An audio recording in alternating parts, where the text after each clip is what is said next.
Assalamualaikum warahmatullahi wabarakatuh. Perkenalkan, nama saya Safnil Fernanda, NIM 18230071.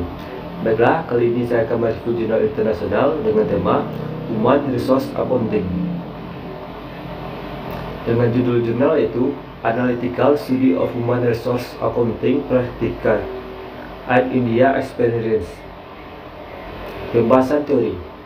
Akuntansi sumber daya manusia memberikan informasi mengenai kekuatan internal organisasi dan membantu dalam membuat keputusan mengenai investasi jangka panjang dalam organisasi tersebut.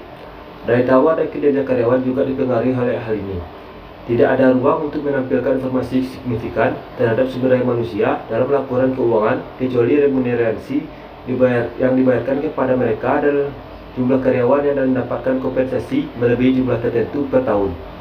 Namun, tidak ada larangan bagi perusahaan untuk menampilkan informasi tentang nilai SDM dan nilai kinerja mereka selama periode akuntansi dalam catatan atau jadwal.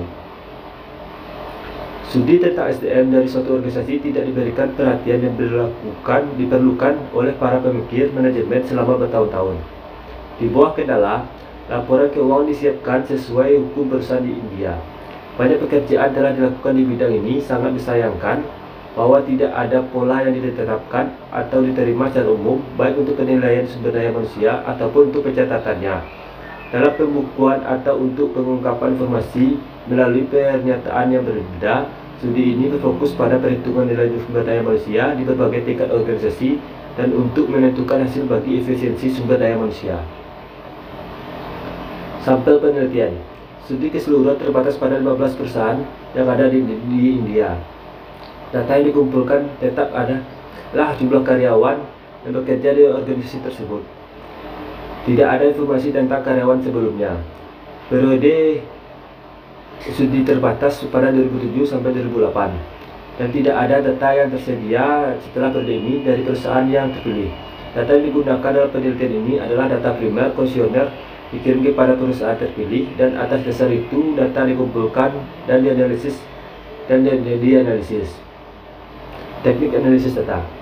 Umpan pengolahan data secara ilmiah dan agar mudah dipahami dipergunakan model statistik tabulasi. Penyusunan data dilakukan dengan bantuan komputer. Microsoft Excel digunakan untuk pengolahan data dan presentasi. Hasil penelitian. Nilai sumber daya manusia tidak tergantung pada jumlah orang yang dipekerjakan, atau dengan kata lain, tidak perlu jumlah orang lebih tinggi dari nilai akan lebih banyak. Alasan untuk nilai lebih tinggi mungkin karena jumlah yang dibayarkan kepada karyawan.